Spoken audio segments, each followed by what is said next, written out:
مولاي صل وسلم دائما أبدا على حبيب আসসালামু আলাইকুম ওরহমতুল্লাহি তাআলা ওয়া বারাকাতুহু নাহমাদুহু ওয়া নুসাল্লি আলা রাসূলিল কারীম আম্মা বাদ।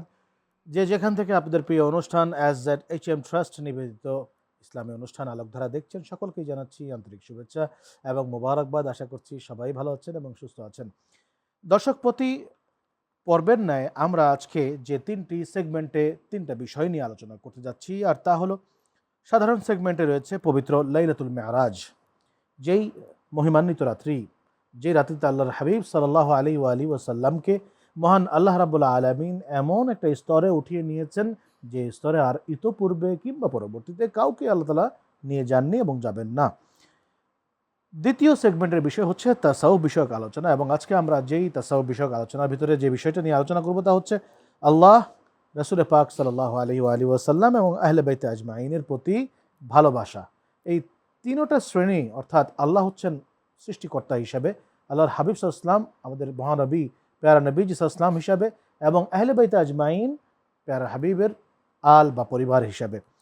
তৃতীয় যে সেগমেন্ট রয়েছে সেই সেগমেন্টে আমরা আজকে যে হাস্তির জীবনী নিয়ে আলোচনা করতে যাব, তিনি আর কেউ নন, তিনি হচ্ছেন স্বয়ং AZHM ট্রাস্ট, যার পবিত্র নামের উপরে অধিষ্ঠিত নির্মিত সেই হজরত শাহনশাহ জিয়াউল হক মজভান্ডারী রহমতুল্লাহ আলাইহের আব্বা হুজুর হজরত সৈয়দ দেলওয়ার হুসেন মজভান্ডারী করমাহুল্লাহ ওয়াজা, তার জীবনী নিয়ে আমরা আজকে আলোচনা করব ইনশাআল্লাহ। আজকে আলোচনার জন্য আমাদের স্টুডিওর আমন্ত্রিত অতিথি হিসেবে রয়েছেন শান্তিনগর কেন্দ্রীয় জামে মসজিদ বাইজিদ চট্টগ্রামের সম্মানিত খতিব এবং মাদ্রাসায় গাউসুল আজম মজভান্ডারী ফটিকছড়ি চট্টগ্রামের সম্মানিত আরবি প্রভাষক হযরতুল আল্লামা মাওলানা মোহাম্মদ মুজিবুল হক। আসসালামু আলাইকুম ওরহমতুল্লাহি ওবরাকাতুহু। ওয়ালাইকুম আসসালাম ওয়া রাহমাতুল্লাহি ওয়া বারাকাতুহু। মুহতারাম, প্রথমেই আপনার কাছে আমি জানতে চাইব পবিত্র লাইলাতুল মেরাজ সম্পর্কে। আউযু বিল্লাহি মিনাশ শাইতানির রাজিম। বিসমিল্লাহির রহমানির রহিম। আলহামদুলিল্লাহ, আমরা একটি সুন্দর বিষয়, যেটি অত্যন্ত গুরুত্বপূর্ণ, যে রাসূল আকরাম সাল্লাল্লাহু আলাইহি ওয়াসাল্লাম অসংখ্য মুআজিজা রয়েছে, তার মধ্যে সর্বশ্রেষ্ঠ মুআজিজার মধ্যে অন্যতম হচ্ছে মেরাজুন নবী সাল্লাল্লাহু আলাইহি ওয়াসাল্লাম। এবং এটি এমন একটি মুআজিজা যেটা অন্য কোনো আদম থেকে ঈসা পর্যন্ত, হযরত আদম আলাইহিস সালাম থেকে ঈসা রুহুল্লাহ পর্যন্ত কোনো নবীকে আল্লাহ পাক এটি প্রদান করেননি। একমাত্র অনলি ওয়ান আমাদের নবী মুহাম্মদ রাসূলুল্লাহ সাল্লাল্লাহু আলাইহি ওয়াসাল্লামের কাছে এই নেয়ামতটা দিয়েছেন। আমরা প্রথমে দেখব যে আসলে আল্লাহ পাক রব্বুল আলামিন মেরাজ নিয়ে গেছেন আল্লাহর হাবিব সাল্লাল্লাহু আলাইহি ওয়াসাল্লামকে। এখান থেকে শিক্ষণীয় একটা বিষয় আছে। আরেকটি হচ্ছে কেন করলেন। আল্লাহ পাক রব্বুল আলামিন জানতেন যে পৃথিবীতে এমনও মানুষ থাকবে যারা অনেকে মেরাজকে অস্বীকার করবে। এটার প্রমাণ করতে গিয়ে আল্লাহ পাক রব্বুল আলামিন পবিত্র কোরআন পাকের মধ্যে সূরা ইসরার ৬০ নম্বর আয়াতের মধ্যে আল্লাহ বলেন, ওমা জাআলনা রুয়াল্লাতী রাইনাকা ইল্লা ফিতনাতাল লিন-নাস। আল্লাহ বলেন, আর আমি যে দৃশ্য আপনাকে দেখিয়েছি তা কেবল মানুষকে পরীক্ষার জন্য, মানুষকে পরীক্ষা করার জন্য এটি আপনাকে মেরাজে নিয়ে গেলাম। তাহলে আমরা দেখি যে যারা মেরাজকে যারা অস্বীকার করবে, আসলে সেই আল্লাহ পাকের যে ইমতিহান পরীক্ষা, সেটার মধ্যে তারা ব্যর্থ। আর যারা মেরাজকে কোনো ধরনের আল্লাহ পাকের যেই আয়াতে কারিমের মাধ্যমে ঘোষণা দিয়েছেন, মেরাজকে স্বীকার করেছেন, এর একটা নিয়ামত পাবেন। আপনি জানেন রাসূল আকরাম সাল্লাল্লাহু আলাইহি ওয়াসাল্লামের এই মেরাজের মাধ্যমে একটা নবুয়ত হচ্ছে সৃষ্টিমুখী, ভেলায়েত স্রষ্টামুখী, এটা হচ্ছে এবং রাসূল পাক সাল্লাল্লাহু আলাইহি ওয়াসাল্লাম ভেলায়েতের মকামিয়ত, আল্লাহর কাছে যাওয়া, আল্লাহর সন্নিকটে যাওয়া, আল্লাহর সাথে প্রেমালাপ করা, এই যে বিষয়গুলা, এটা মেরাজের মাধ্যমে প্রমাণ হয়েছে। আমরা যদি মেরাজের ঘটনা বর্ণনা করতে দেই, সূরা বনী ১ নম্বর আয়াতের মধ্যে আল্লাহ চমৎকারভাবে বলেছেন, সুবহানাল্লাযী আসরা বিআবদি লাইলা মিনাল মাসজিদিল হারাম ইলাল মাসজিদিল আকসাল্লাযী বারাকনা হাওলাহু লিনুরিয়াহু মিন আয়াতিনা। আল্লাহ পাকের এই পবিত্র কোরআন পাকের ঘোষণা এটাই প্রমাণ করছে, যারা মেরাজকে বাইতুল্লাহ থেকে বাইতুল মুকাদ্দাস পর্যন্ত কোরআন পাক দ্বারা সাবিত, আর বাইতুল মুকাদ্দাস থেকে সপ্তম আসমান পর্যন্ত হাদিস মুতাওয়াতির দ্বারা সম্পৃক্ত এবং প্রমাণিত। তো যারা মেরাজকে যারা অস্বীকার করবে, তারা স্বয়ং আল্লাহ পাক কোরআন পাকের আয়াতকে অস্বীকার করলো। আপনি দেখেন ওই বাইতুল মুকাদ্দাস থেকে প্রথম আসমান, দ্বিতীয় আসমান, তৃতীয় আসমান, চতুর্থ আসমান, পঞ্চম আসমান, ষষ্ঠ এবং সপ্তম, ওই সপ্তম আসমান থেকে লা মাকান পর্যন্ত আমরা দেখি দানা ফাতাদাল্লাহ কাবা কাউসাইন, এত কাছাকাছি এসে গেলেন, এত নিকটবর্তী হয়ে গেলেন, যার কারণে মারিফাতুল্লাহর ক্ষেত্রে হয়ে গেল। তাহলে আমরা দেখি যে এবং আল্লাহ রসুল সাল্লাল্লাহু আলাইহি ওয়াসাল্লাম যখন প্রথম আসমান সমস্ত কিছু নিদর্শন দেখলেন, এখানে কয়েকটি নিদর্শন আমরা দেখতে পাই।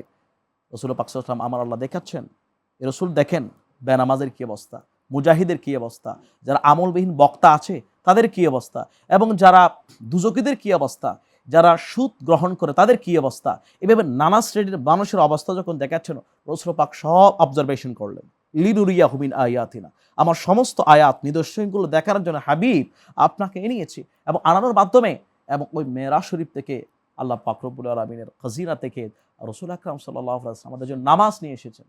এবং এই নামাজ আমরা অনেক সময় আসসালাতু মি'রাজুল মুমিনিন, এটা বলার কারণ একটা কারণ হচ্ছে নামাজের মাধ্যমে কেউ যদি প্রকৃতপক্ষে নামাজে দাঁড়ায় সরাসরি আল্লাহর সাথে কথা বলে।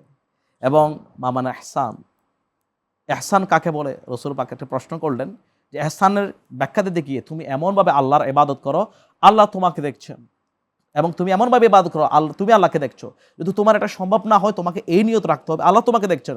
তার বোঝা যায় আসসালাতু মি'রাজুল মুমিনিন, একজন মানুষ যারা প্রকৃতপক্ষে মুমিনদের যারা খুশু খুজু থাকবে তাদের নামাজের মাধ্যমে আল্লাহর সাথে মেরাজ হয়, দিদার হয়। রসুল পাকের 34 বার মেরাজ করেছেন, একবার সশরীরে, বাকিগুলো হচ্ছে কি তিনি স্বপ্নের মাধ্যমে করেছেন। তাহলে আব্দুন বলার কারণটা কি? বিরসুলই বলতে পারতেন।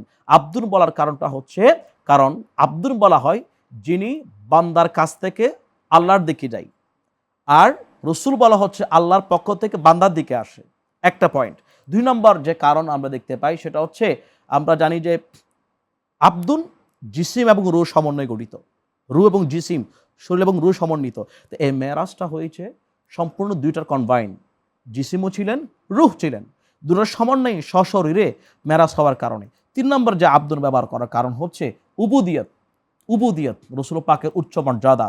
আল্লাহ পাক রব্বুল আলামিন বলেছেন যে আমার ইত্তেকা করবে, আল্লাহকে ভয় করবে, আল্লাহ পাক তাকে সর্বোচ্চ মকামে নিয়ে যাবে, মকামে মাহমুদ। রসুল পাককে মকামে মাহমুদ সর্বোচ্চ প্রশংসিত জায়গায় নিয়ে গিয়েছেন। আর আব্দুল বলার 4 নম্বর কারণ হচ্ছে, ঈসা ইসলামকে যখন আসমানে তুলে নেওয়া হয়েছিল, আপনারা জানেন ঈসা ইসলামকে আল্লাহর পুত্র বলেছেন। এই আল্লাহর যাতে পুত্র না বলে এই জন্য আল্লাহর বান্দা, উনি আল্লাহর পুত্র নয়, এটা বলার জন্য বেআবদিহি শব্দটা ব্যবহার করেছেন। তাহলে আমরা বুঝতে পারি এই মেরাজের সাথে আধ্যাত্মিকতার সাথে একটা বিষয় আছে। এবং শুধু তাই নয়, মেরাজের সাথে সায়েন্টিফিক একটা আমরা বিজ্ঞানের দৃষ্টিকোণ দেখতে পাই। এই যে আজকে মহাকাশ বিভিন্ন জায়গায় নাসার বিজ্ঞানীরা যাচ্ছে, নানা বিজ্ঞানীরা বিভিন্ন আকাশপথে নানা গ্রহের মধ্যে যাচ্ছে, এটার তথ্যটা সর্বপ্রথম পেয়েছে মেরাজুন নবী রসুল পাকের এই ঘটনা থেকে। তাহলে আমরা বুঝতে পারি মেরাজুন নবী সাল্লাল্লাহু আলাইহি ওয়াসাল্লাম আমাদেরকে এটাই শিক্ষা দেয় যে মেরাজের কারণে আল্লাহর সাথে রসুল পাকের দিদার হয়েছে, এবং এই দিদারটা আল্লাহ পাক রব্বুল আলামিন খাস বান্দাদেরকে দিয়ে থাকেন। রসুল পাকের উম্মতের মধ্যে যারা আল্লাহ এবং রসুলকে প্রেম ভক্তি শ্রদ্ধা সহকারে আমল অনুযায়ী কাজ করবে, সুন্নত মোতাবেক চলবে, আল্লাহ পাকের ইহসানের পর্যায়ে চলে যাবে, আমরা এনাবা পর্যায়ে চলে যাবে, তাদেরকে আল্লাহ পাক এটা দান করেন এবং আল্লাহর দিদার নসিব করেন। সম্পূর্ণ একটি প্রশ্ন আমি আপনাকে করতে চাই, তা হচ্ছে যে এই 5 ওয়াক্ত আল্লাহর দিদার আমরা মসজিদে করতে যাই, কারণ রাসূলের পাকের হাদিস তো মিথ্যা হতে পারে না। আসসালাতু মি'রাজুল মুমিনিন, 5 বার মেরাজে গিয়েও যখন কোনো বান্দা ঘুষ, সুদ, জেনা, ব্যভিচার, মানুষকে হত্যা করা, মিথ্যা কথা বলা, অন্যায় অবিচার ছাড়তে না পারে, এর পিছনে কারণ কি? তার ওই জায়গায় সমস্যাটা কোন জায়গায়, যে জায়গাটার কারণে তিনি মেরাজ করছেন, আল্লাহর সাথে দেখা করছেন, কিন্তু তার সেই দেখায় কোনো কাজ হচ্ছে না, এর কারণ কি? সুন্দর একটি পয়েন্ট তুলে ধরেছে। সেটার কারণ হচ্ছে, প্রথম আমি বলবো নামাজকে কিভাবে নিচ্ছি। নামাজকে আমি শুধুমাত্র মানুষকে দেখানোর জন্য, নাকি আল্লাহর সাথে দিদার করার জন্য? কদ আফলাহাল মুমিনুনা আল্লাযীনা হুম ফি সলাতিহিম খাশিউন, ওই ব্যক্তি, ওই ভূমি সফল কাম যে তার সালাতের মতো খুশু খুশু নিয়ে পড়বে। এখানে একটা বিষয় আছে, নামাজের মধ্যে আপনার যে আমাদের মাইন্ড, যেটা আমাদের মনস্তাত্ত্বিক যে বিষয়টা, এটা কয়েকটি কারণ, আপনাকে কয়েকটা ধারা মনে রাখতে হবে। এই পয়েন্টগুলো সামনে রেখে নামাজ। 1 নম্বর হচ্ছে আপনাকে মনে রাখতে হবে, না জানি আল্লাহ পাকের হায়াত কার বাজেট কতটুকু, এটাই আমার সর্বশেষ নামাজ, আমার জীবনের শেষ নামাজ হচ্ছে এটাই। আমি জানি না আল্লাহ পাক রব্বুল আলামিন আমাকে কখনো আবার আরেকটা ওয়াক্তের জন্য বেঁচে রাখবেন কিনা। এই জিকিরটা, এই ফিকিরটা মাইন্ডে রাখতে হবে। 1। 2 নম্বর কাজ হচ্ছে আপনাকে মনে রাখতে হবে, আমার একটা আমরা বিশেষ করে আমরা ফুলসিরাতের আসলে আমাদের পরবর্তী সেগমেন্টে যেতে হচ্ছে। আপনার যে কথাটা আপনি বলতে চাচ্ছেন, আমি যতটুকু বুঝতে পারলাম, তা হচ্ছে যে ব্যক্তি নামাজের ভিতরে একনিষ্ঠতা, ঐক্যমন গঠন করে আল্লাহ তাআলার জন্যই আমি ইবাদত করছি, কারো খুশির জন্য নয়, কারো দেখানোর জন্য নয়, বা কারো ভয়ে নয়, বা কারো আদেশে নয়, শুধুমাত্র আল্লাহর জন্যই নামাজ পড়ছি, তাহলে সে ব্যক্তিটি আল্লাহর উপস্থিতিকে যদি স্বীকার করতে পারে তাহলে সে ব্যক্তি কোনোদিন অপরাধ করতে পারে না। আপনাকে ধন্যবাদ। প্রিয় দর্শক, আমরা আমাদের দ্বিতীয় সেগমেন্ট তাসাউফ পরিচিতিতে আমরা চলে যাচ্ছি। مولاي صل وسلم دائما। আজকের তাসাউফ পরিচিতিতে আমরা জানার চেষ্টা করব যে তিনটি বিষয় নিয়ে, তা হচ্ছে আল্লাহ, আল্লাহ রাসূল সাল্লাল্লাহু আলাইহি ওয়াসাল্লাম এবং আহলে বাইত আজমাইনের প্রতি ভালোবাসা। আপনি প্রথমে বলবেন যে মানুষের প্রতি ভালোবাসা, আল্লাহর প্রতি ভালোবাসা, এই দুটোর ভিতরে পার্থক্য কি হতে পারে? مولاي صل وسلم دائما। আলহামদুলিল্লাহ, আমরা এই বিষয়টা দেখি যে আল্লাহ এবং রসুলের প্রতি ভালোবাসা, প্রথম আল্লাহর ভালোবাসা, এরপর রসুল পাকের ভালোবাসা, এরপর আহলে বাইত। দেখুন এখানে একটা তিনটা ডাইমেনশনে একটা ধারাবাহিকভাবে আছে, একটার সাথে একটা সম্পর্ক রাখতে হবে, নিসবত রাখতে হবে। আল্লাহ পাক পবিত্র কোরআনে বলেন, কুল ইন কুনতুম তুহিব্বুনাল্লাহ ফাত্তাবিউনি ইউহিব্বুকুমুল্লাহ। হে রাসূল, আপনি বলুন, যদি তোমরা আল্লাহকে ভালোবাসতে চাও, ফাত্তাবিউনি, আমি রসুলের ইতাআত করো, অনুসরণ করো। তো রসুল পাককে অনুসরণ করলে কি হবে? ইউহিব্বুকুমুল্লাহ, আল্লাহ তোমাদেরকে ভালোবাসবেন। এটা হচ্ছে একটা আয়াত। কোরআন পাকের আরেকটা আয়াতের মধ্যে আছে, মাইয়াতিউর রাসূল ফাকাদ আতা আল্লাহ, যে ব্যক্তি রসুল পাকের ইতাআত করলো সে মূলত আল্লাহর ইতাআত করলো। এখন আমরা জানতে পারি যে আল্লাহর যদি প্রিয়ভাজন হতে চাই, আল্লাহর প্রিয় বস্তু, প্রিয় বন্ধু হতে চাই, রসুল পাকের মহাব্বত লাগবে। আর রসুল পাকের মহাব্বত যদি আমরা অর্জন করতে চাই, আমার রসুল পাক যাকে মহাব্বত করেন তাদেরকে মহাব্বত করতে হবে। আলটিমেটলি আমরা যে কি আল্লাহ এবং রসুলের যারা প্রিয়, আল্লাহ এবং রসুল যারা প্রিয়ভাজন, তাদেরকে মহাব্বত করলে আল্লাহ এবং রসুলকে আপনি পাবেন। তাহলে সেই দৃষ্টিকোণ থেকে আমরা দেখি যে রসুল পাকের মহাব্বত, এবং কোরআন পাকের মধ্যে আরেকটি আয়াত আছে, ইয়া আইয়ুহাল্লাযীনা আমানু আতিউল্লাহ ওয়া আতিউর রাসূল ওয়া উলিল আমরি মিনকুম। তাহলে এই তিনটার প্রত্যেকটা জায়গার মধ্যে এখানে যেভাবে তিনটা ডাইমেনশন আছে, ঠিক একইভাবে কোরআন পাকের মধ্যে তিনটা ধারা লিখে দিয়েছেন। তাহলে বোঝা যায় এখানে একটার পর একটা নিসবত সম্পর্ক আছে। একটা ট্রেন, একটা যদি প্রধান একটা ইঞ্জিন থাকে, সে ইঞ্জিনের সাথে সমস্ত বগিরা কিন্তু থাকে। তাহলে এখানে মূল শক্তির ইঞ্জিন থেকে হয়। তাহলে ট্রেনের যে মূল ইঞ্জিন, সে সবাই সমস্ত বগিকে টেনে নিয়ে যায়। ঠিক একইভাবে যদি আমরা আল্লাহ এবং রসুলকে পেতে চাই, আল্লাহ এবং রসুল যাদেরকে ভালোবাসার জন্য, তার মধ্যে অন্যতম আহলে বাইত। তাহলে আমরা বুঝি আহলে বাইত কারা। আহলে বাইত এটা কি আমাদের মোল্লাদের বানানো, নাকি কোনো মুফতি বলেছেন? না না, এটা কোনো মোল্লাদের বানানো নয়, কোনো মুফতিদের বানানো নয়। এটি একমাত্র আল্লাহ পাক রব্বুল আলামিন পবিত্র কোরআনে কারিমে বলেছেন, ইন্নামা ইউরিদুল্লাহু লিইয়ুযহিবা আনকুম রিজসা আহলাল বাইত ওয়া ইতাহহিরকুম তাতহীরা। আল্লাহ পাক রব্বুল আলামিন চাই, ইন্নামা ইউরিদুল্লাহ, আল্লাহ চাই, লিইয়ুযহিবা আনকুম রিজসা, তোমাদের থেকে সমস্ত নাপাকিয়ত দূর করতে। আহলাল বাইত, আহলে বাইতের এই নাপাকিয়ত 1% নয়, 2% নয়, 50% নয়, ওয়া ইতাহহিরকুম তাতহীরা। আল্লাহ বলছেন পূর্ণ পূত পবিত্র রাখার দায়িত্ব, জিম্মাদারি আল্লাহ পাক নিয়েছেন। এটা আল্লাহর বংশা। এখন আমি যদি, এখন আহলে বাইত কারা? রসুল পাকের হাদিস এটা আমাদের জানান দেয়। রসুল পাকের হাদিস বলছে আহলে বাইত হচ্ছে 5 জন। এরা কারা? একদিন রসুল পাক বের হলেন, রুমি চাদর পরে বের হলেন। তিনি বলছেন, প্রথমে ইমাম হাসান, এরপর ইমাম হুসাইন রাদিয়াল্লাহু তাআলা আনহুমা আসলেন, এরপর মা ফাতিমা জাহরা রাদিয়াল্লাহু তাআলা আনহা আসলেন, এরপরে মাওলা আলী শের খুদা আসলেন রাদিয়াল্লাহু তাআলা আসলেন। এই 5 জন, রসুল পাক সহ 5 জন, এই পাক পঞ্চতন হচ্ছে আহলে বাইত। যদি কেউ এই আহলে 5 জনের মধ্যে কেউ যদি কোনো নাপাকিয়ত সন্দেহ করে, আগে হোক পরে হোক, এটা আসলে তারা পূর্ণ ঈমানদার হতে পারে না। এই 5 জনের বিষয়ে রসুল পাক আল্লাহ পাক রব্বুল আলামিন জিম্মাদারি দিয়েছেন, পূর্ণত পূতবতী রাখার কথা বলেছেন। এবং কোরআনে পাকের মধ্যে আরেকটি জায়গার মধ্যে আছে, কুল্লা আসআলুকুম আলাইহি আজরা ইল্লাল মাওয়াদ্দাতা ফিল কুরবা। হে রাসূল, আপনি বলুন, আমি তোমাদেরকে ইসলাম দিলাম, নামাজ দিলাম, কলেমা দিলাম, সব কিছু দিলাম, ঈমান ইহসান সব কিছু দিলাম, নামাজ, রোজা, হজ, যাকাত। শুধু তাই নয়, উহুদের ময়দান দান্তান মুবারক শহীদ হয়েছে, ইভেন রাসূল পাক সাল্লাল্লাহু তাইফের ময়দানে ওনার রক্তাক্ত হয়েছেন, এতগুলো যুদ্ধ করলাম, সব কিছুর বিনিময়ে আমি কিচ্ছু চাই না, তবে একটা জিনিস, ইল্লাল মাওয়াদ্দাতা ফিল কুরবা, আমার নিকটাত্মীয় যারা আছে, আমার করিব যারা আছে তাদের কাছে। তো সাহাবায়ে কেরাম প্রশ্ন, ইয়া রাসূলুল্লাহ মান কারাবাতুহুম, নিকটাত্মীয় কারা? তখন আমার নবীজি বলছে, আমার নিকটাত্মীয় হচ্ছে আমার আহলে বাইত। তারা কারা? ইমাম হাসান, ইমাম হুসাইন রাদিয়াল্লাহু তাআলা আনহুমা, মা ফাতিমা জাহরা, মাওলা আলী শের খুদা। তাদের প্রতি তোমরা এই মহাব্বতটা, খুরবত, সে মহাব্বত রাখবে, আমি রসুল পাকের পাবে। যদি আমি প্রকৃত কোরআনের শাসন কায়েম করতে চাই, প্রকৃত কোরআনের পাকি হতে চাই, যদি মুফাসসিরে কোরআন হতে চাই, প্রকৃত কোরআন অনুসরণ হতে চাই, তাহলে আমাকে আপনাকে অবশ্যই ওই কোরআনের প্র্যাকটিক্যাল তারা ধারক বাহক যারা আছে, যারা পিস, শান্তি, জাতি ধর্ম বর্ণ নির্বিশেষে এক্সট্রিমিজমকে পরিহার করে এই আহলে বাইত আওলাদের রসুল তাদের নিয়ে আলোচনা করতে হবে এবং তাদের সান্নিধ্যে গেলে অবশ্যই প্রকৃত ইসলাম জানতে পারবে। এবং সাথে সাথে আপনি যে হাদিস দুটো বর্ণনা করলেন, এই হাদিসটা কিন্তু রাসূল আকা আলাইহিস সালাতু ওয়াস সালাম তিনি বিদায় হজের পরবর্তীতে তিনি গাদির খুম নামক জায়গায়, যেখানে দ্বিতীয় আরেকটি বৃহত্তর ভাষণ তিনি দিলেন, সেই ভাষণে কিন্তু এই হাদিসের এই বাণীগুলি কিন্তু তিনি সেখানে বলেছিলেন। অথচ আজকে আমাদের সমাজে গাদির খুম যে বিষয়টি রয়েছে এটিকে নেগলেক্ট করা হয়, এটিকে অনুৎসাহিত করা হয়, এমনকি এটিকে নিয়ে আলোচনা অনুষ্ঠান কিংবা এটাকে নিয়ে কোনো অনাড়ম্বর কিংবা আড়ম্বরপূর্ণ অনুষ্ঠান করলে সেখানে শিয়া তকমা হিসাবে বিভিন্ন রকমভাবে তহমত দেওয়া হয়, যেটি অত্যন্ত দুঃখজনক। অথচ হযরত মাওলা আলী শের খুদা আলাইহিস সালামকে যেই ভূষণে ভূষিত করা হয়েছে, বেলায়েতের ভূষণে, সেই বেলায়েতের জায়গাটাই ছিল হজরতে সেই গাদির খুমের জায়গা। সেটা কিন্তু একটা ঐতিহাসিক জায়গা, ঐতিহাসিক মোমেন্ট। আপনি যে হাদিসটা বললেন যে তারাকতু ফিকুম আস-সাকালাইন কিতাব আল্লাহি ওয়া ইতরাতি, আরেক হাদিস কিন্তু তাদের মুখস্থ আছে যে কিতাব আল্লাহি ওয়া সুন্নতি, সুন্নতি আল্লাহ রসুলের সুন্নত এবং কিতাব, হ্যাঁ ওটাও হাদিস, ওটাও আমরা মানি। কিন্তু এই যে বিষয়ে হাদিসটা বলা হলো কিতাব আল্লাহি ওয়া ইতরাতি, ওই কোরআন ওই হাদিস হচ্ছে নির্জীব, সেটা হচ্ছে বইয়ের পাতার ভিতরে বন্দি। কিন্তু যেই আহলে বাইত আমাদেরকে পথ দেখাবেন কিয়ামতের দিকে, সেই আহলে বাইত হচ্ছেন জীবিত একটা আমাদের জন্য পথ প্রদর্শক রাসূল পাকের পরবর্তীতে।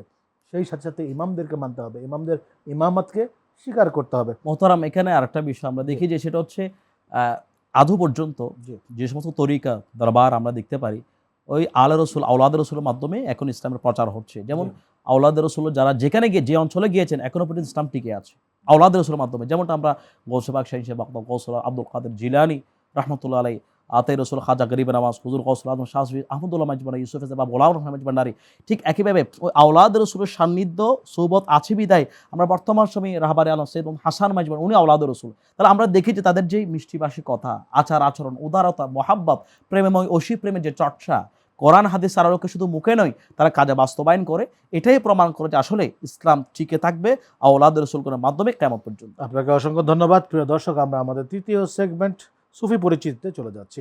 মাওলায়া সাল্লি ওয়া সাল্লিম দাইমান। আজকে সুফি পরিচিতিতে আমরা আলোচনা করতে যাচ্ছি হযরতে সৈয়দ দিলওয়ার হুসাইন মাইজভান্ডারী রহমতুল্লাহ আলাইহি তার জীবনী সম্পর্কে। ওসি গৌসুল আজম কাদমুল ফুকারাদ শাহ সৈয়দ দিলওয়ার হুসাইন মাইজভান্ডারী রহমতুল্লাহ আলাই, ওনার যদি আমরা জীবনী দেখি, ওনার জীবন বৃত্তান্ত দেখি, উনি এমন একজন আধ্যাত্মিক সুফি সাধক ছিলেন যাকে গৌসুল আজম মাইজভান্ডারী কদ্দাসুল আজিজ ওসি বলে সম্বোধন করেছেন। যে আমি গৌসুল আজম মাইজভান্ডারীর দরবারে আসতে চাও, আমার ওসি দিয়ে আসতে হবে, আমার যিনি সবচেয়ে মূল দায়িত্ব। ওসি গৌসুল আজম শাহ সৈয়দ দিলওয়ার মাইজভান্ডারী কদ্দাসুল আজিজ উনি হচ্ছেন হযরত গৌসুল আজম মাইজভান্ডারী কেবলা কাবার ছেলে বংশীয় নাতি, এবং ওনার একজন ফিলোসফার, দার্শনিক, উনি একজন কবি, উনি যে সাহিত্যিক, উনি যে সুফি, উনি যে বড় আলেম।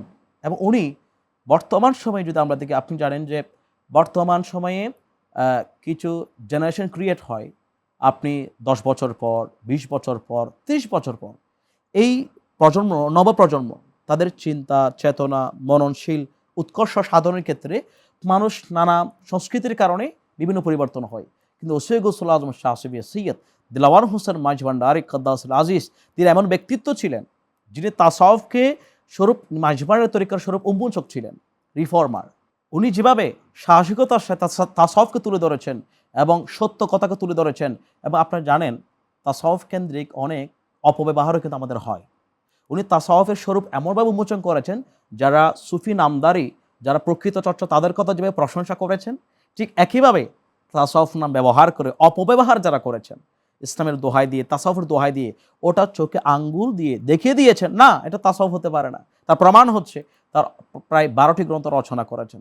তার মধ্যে সর্বোচ্চ যে কিতাব আমরা দেখতে পাই ওসি গৌসুল আজমের, যেটা বাংলাদেশে বেলায়েতের জগতে সুফি তত্ত্বর কিতাব, একটা প্রজ্জ্বল কিতাব, যেটা বাংলা ভাষায় রচিত, যে বাংলা ভাষার মধ্যে উর্দু, ফার্সি এবং বিভিন্নভাবে তিনি নানা সংমিশ্রণের ভাষা দিয়ে অনেক সুফিদের কথা তুলেছেন। সেটা হচ্ছে মাইজভান্ডারী তরিকার মৌলিক আখর গ্রন্থ বেলায়েতে মুতলাকা। যে বেলায়েতে মুতলাকা কিতাবের মধ্যে উনি স্পর্শ ভাষে তাসাউফের কথা এনেছেন, এবং আপনি শেখুল আকবর মহিউদ্দিন আরবি, ইমাম গাজ্জালী সহ অনেক নানা জগতের সুফিদের কথা এনেছেন। এবং আপনি সেই বেলায়েতে মুতলাকা কিতাবের মধ্যে আপনি ঢুকলেই দেখবেন এখানে আসলে সব কোরআন হাদিসের কথা এবং তাসাউফের কথা, যেমন বিচার সাম্য, ধর্মসাম্য, এইভাবে আমরা ধর্মসাম্য, যে যার যার ধর্ম পালন করবে, কে কাদরমে এটা করবে না। এই নানা সুফিবাদের ফয়েস এবং তাফাউস নিয়ে আলোচনা করেছেন, এবং তিনি সেখানে গৌসিয়ত কুতুবিয়ত নিয়ে আলোচনা করেছেন। তাহলে এই তাসাউফের কিতাবও আমরা দেখলে মুসলিম উম্মারা বর্তমান সময়ে আমরা কেন বিপদগামী হচ্ছি, আমরা কেন পিছিয়ে পড়ছি। আপনি জানেন বিজ্ঞান আমাদের ছিল, কোরআন হাদিসের প্রকৃত চর্চার কারণে গোটা বিশ্বব্যাপী মুসলমানদের যে একটা অসহ্য বীরত্বগাথা একটা পরিচিতি ছিল, এটি কেন হচ্ছে? ওসি গৌসুল আজম শাহ সুফি সৈয়দ দেলাওয়ার হোসেন মাইজভান্ডারী কদ্দাসিল আজিজ তিনি আঙ্গুল দিয়ে দেখিয়ে দিয়েছেন আমরা মুসলিম উম্মাহ কেন পিছিয়ে, কি কি ভুল আমাদের আছে। তাহলে বোঝা যায় উনি একজন, ওনাকে দেলাওয়ার হোসেন বলা হয়।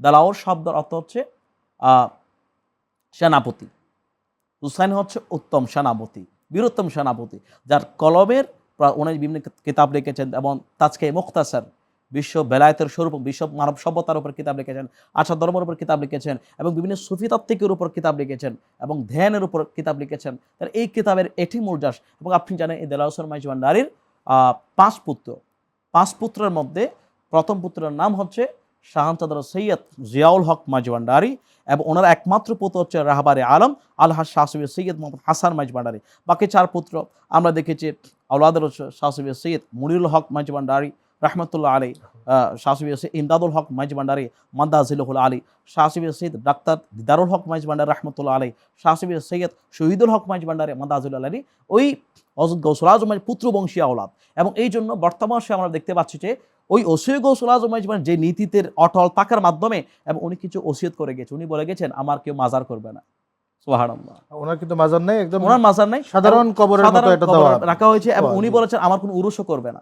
কেন? এটা আমার নিজে, আমি গৌসুল আজম মাইজভান্ডারীর প্রেমে এত বেশি ফেদা, আমি নিজেকে এত কুরবান দিয়েছি। হযরত গৌসুল আজম মাইজভান্ডারী আমার, অর্থাৎ দাদাজান হযরত গৌসুল আজম শাহ সুফি সৈয়দ আহমদুল্লাহ মাইজভান্ডারী, ওনার উরুস করলে এটার মধ্যে আমার স্মরণ হয়ে যাবে, এবং ওনার রওজায়ে পাকের এই গম্বুজ দেখলে আমাকে তোমরা স্মরণ করো, আমি ওনার ওসি। এবং আপনি দেখেছেন ওনার একটা লকব আছে, খাদুন ফুকারা, আল্লাহওয়ালা, আল্লাহর পাগল প্রেমী ফকিরদের খাদেন। সুবহানাল্লাহ, নিজেকে এত বেশি উনি বাদশাহের তক্তে বসে। আমার নবীজিরও কিন্তু একটা লকব ছিল আনিসুল ফুকারা, সুবহানাল্লাহ, যে ফকিরদের বন্ধু। জি জি জি, ঠিক একইভাবে ওসি গৌসুল আজম উনি খাদুন ফুকারা, তিনি আল্লাহওয়ালা, যারা প্রেমময় আশেক পাগল তাদের একজন খাদেম। এবং উনি একটা কাজ করতেন, উনি ওনার কাপড়ের মধ্যে আপনারা পাঞ্জাবি পরার সময় উনি কাপড় পরতেন এইটুকু পর্যন্ত, অর্থাৎ উনি অতিরিক্ত পড়তেন না। রসুল পাকের সুন্নাহ যতটুকু এই, এবং আমরা দেখি যে রাহবারে আলম আলহাজ শাহ সুফি সৈয়দ মোহাম্মদ হাসান মাইজভান্ডারী মাদাজিলুল, ওনার কাপড়ও কিন্তু উনি এই জায়গায় সীমাবদ্ধ রাখেন। আপনি দেখবেন ওনার সাথে সাক্ষাৎ করার সময়, অর্থাৎ ওসি গৌসুল আজমের হুবহু সে আদর্শ নিয়ে গোটা মাইজভান্ডারীর ফিলোসফি, মাইজভান্ডারীর দর্শনটাকে তুলে ধরছেন ওসি গৌসুল নীতিতে। তিনি হচ্ছে তার উত্তরাধিকারী, যোগ্য উত্তরসূরি সৈয়দ মোহাম্মদ হাসান মাইজভান্ডারী আলী, যার দীর্ঘ জীবনের জন্য আমরা দোয়া করি আল্লাহ তাআলার কল্যাণের মাধ্যমে যার নিয়োজিত হতে থাকে। এবং তার একটি কথা দিয়ে আমি শেষ করছি, অনেকগুলো কালাম আছে, একটি কালাম অবশ্যই পরদোষ পরিহার নিজ দোষ দেনে, অসংখ্য কালাম আছে যেখানে মধ্যে নীতির কথা। আপনি দুটো কালাম একটু সুর দিয়ে শুনিয়ে দিবেন আমাদেরকে। ওই কালামে আসলে আমরা যদি দেখি যে উনি আসলে সেই কালামের মধ্যে একটু ওনার সামনে একটা কালাম আছে, সেটা আমরা যদি দেখি যে তাও বজল করে মান্দাকিনী লিখেছেন, সে কালামের মধ্যে এটা এভাবে আছে, ত্রিজগতের নয়ন জ্যোতি, ত্রিজগতের নয়ন জ্যোতি দেলা বাবা জান শোনো, ত্রিজগতের নয়ন জ্যোতি দেখলো কুদরতেরই শান রে মওলা, কুদরতেরই শান, ত্রিজগতের নয়ন জ্যোতি দেলা বাবা জান দেখলো কুদরতেরই শান। আপনাকে অসংখ্য ধন্যবাদ। প্রিয় দর্শক, সেই সাথে আজকের অনুষ্ঠানের শেষ পর্যায়ে আমরা চলে এসেছি। আল্লাহ রাব্বুল আলামিন পবিত্র লাইলাতুল মেরাজের মাধ্যমে যেভাবে প্যারা হাবিব সাল্লাল্লাহু আলাইহি সাল্লামকে ভালোবেসেছেন, আল্লাহর হাবিব সাল্লাল্লাহু আলাইহি সাল্লাম কিন্তু তার দয়ার পরবশে তার উম্মতকে সেই জায়গাটি থেকে মাহরুম করেননি। আল্লাহর হাবিব সাল্লাল্লাহু আলাইহি সাল্লাম নামাজের যে নিয়ম এনে দিয়েছেন এবং বলে দিয়েছেন যে ব্যক্তি খুশুর সাথে এই নামাজ আদায় করলো, সে কেমন যেন আমি যেরকম সেই মেরাজ আল্লাহ তাআলার সাথে দেখা করলাম, সেও আল্লাহর সাথে দেখা করার সেই সুযোগটি পেয়ে গেল। শুধু তাই নয়, সেই সাথে সাথে আজকে আমরা প্যারা হাবিব সাল্লাল্লাহু আলাইহি সাল্লাম আহলে বাইত আজমাইন তাদের মুহাব্বতের যে কথাগুলো আমরা আজকে মাওলানা মোহাম্মদ মুজিব থেকে শুনলাম, অত্যন্ত গুরুত্বপূর্ণ কথা ছিল। সর্বশেষ আমরা হযরত সৈয়দ দেলাওয়ার হোসেন মাইজভান্ডারী কুদ্দাস সিররুল আজিজ তার জীবনী সম্পর্কে আমরা শুনলাম। মহান আল্লাহ রাব্বুল আলামিন এই হাস্তিদের জীবন অনুকূলে আমাদের জীবনকে গঠন করার তৌফিক দান করুন, আমিন। ভালো থাকবেন সেই কামনায়। আসসালামু আলাইকুম ওয়া রাহমাতুল্লাহি ওয়া বারাকাতুহু। মুহাম্মাদুন সাইয়্যিদুল কাওনাইন ওয়া সাকালান ওয়াল ফারিকাইনি মিন উরবিন ওয়া মিন আজম।